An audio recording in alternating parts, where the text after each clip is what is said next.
Minha saudação aos colegas. Essa é a primeira entrevista que a revista Multijúris, nesse novo formato, realiza, e a gente tem a oportunidade de conversar com o desembargador Carlos Eduardo Ricknitt, que atua no Tribunal de Justiça, também presidindo a InovaJus, Comissão de Inovação. E nesse bate-papo, que se pretende informal, nós vamos conversar com o colega Ricknitt a respeito de como o tribunal tem encarado essas práticas tendentes a melhorar a prestação jurisdicional, levando em conta a temática da gestão. Ricknitt, eu vou te tratar informalmente, nós estamos entre colegas, é bom tê-lo aqui. Eu queria, antes de tudo, te perguntar um panorama geral, assim, de que maneira que essas práticas gerenciais ou de gestão podem contribuir para a melhoria da nossa atividade fim. Olha, primeiro, antes de mais nada, eu quero agradecer pelo convite e te parabenizar por essa iniciativa verdadeiramente inovadora, esse novo formato da revista Multijúris. Bom, em relação à questão da gestão, eu tenho para mim que é tudo. Nós todos, desde a presidência do tribunal até o juiz lá da comarca de entrância inicial, tem que ter a consciência da necessidade de trabalhar essa questão da gestão. Ter um planejamento em relação ao seu trabalho, motivar aquelas pessoas que estão em torno desse projeto para que se consiga resultados.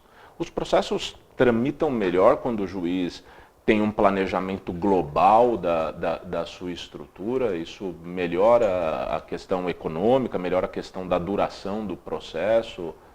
Eu não tenho a menor dúvida. Eu tenho a experiência aqui da direção do Foro da Capital, passei por outras funções administrativas, e isso tudo me permitiu ver a seguinte situação.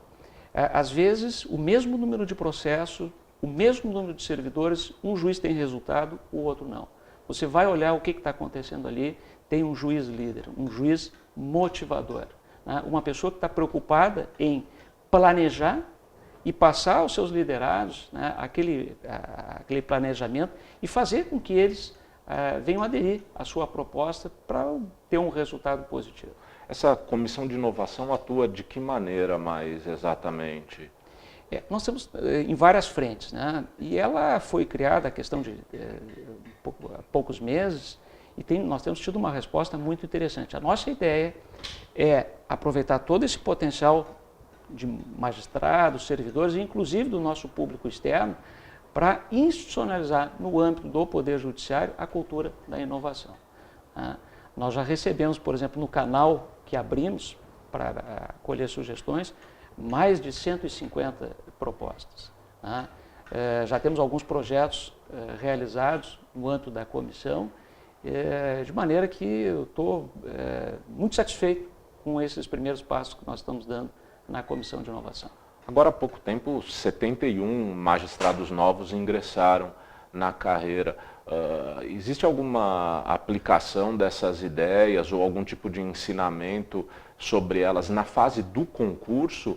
Quer dizer, já passou a integrar o currículo do curso de formação, essa perspectiva da gestão?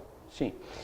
Boa parte desse curso que foi dado aos novos magistrados foi administrado pelo Linhagem, que é o Núcleo de Inovação e Administração da Escola Superior da Magistratura, formado por vários colegas, e nós tivemos a oportunidade de conversar com os novos magistrados, passando, através de aulas, algumas ideias que a gente já vem construindo há algum tempo no âmbito do Linhagem. Os juízes estão preparados, Ricknitt, para lidar com esse tipo de perspectiva, ou a gente ainda se mostra, enquanto classe, refratário a essas ideias? Olha, Orlando, eu acho assim, primeiro, nós somos formados em Direito, não é do nosso dia a dia a questão da administração. Agora, desde o tempo que eu entrei, lá se vão 25 anos, até os tempos de hoje, eu não tenho a menor dúvida que houve uma conscientização, um avanço muito significativo no processo de conhecimento dos magistrados da necessidade de terem esse viés da administração. Nós vamos conseguir maiores e melhores resultados através de uma conscientização de que a gente precisa pensar a questão da gestão. A gente precisa se abrir para outras áreas também do conhecimento, né? Isso depende da ajuda de outros tipos de profissionais. Sem dúvida, né? por exemplo, as tecnologias de TI, né, sem dúvida, hoje vai representar uma possibilidade de nós economizarmos espaço, gente, horas de trabalho, facilitando a nossa atividade. Né? Sabe que uma das tarefas, pelo menos do âmbito da minha atividade, que eu tenho mais dificuldade é a própria direção do foro, porque muitas vezes a gente tem que lidar com uma situação que não é exatamente de formação jurídica. Será que, de repente, lá adiante, no próprio, já eu referi a questão do concurso público, mas também a escola da magistratura, para os alunos que pretendem um dia ser magistrados, ela já tem desenvolvido alguma coisa, já tem tratado dessas práticas nos cursos regulares? Talvez não atendendo à necessidade que existe, né? Mas hoje, por exemplo, os CANs, né, trabalham muito essa questão da administração. Acho que tem um espaço muito grande para melhoria, né? Mas nós já começamos. E o Rio Grande do Sul de forma inovadora.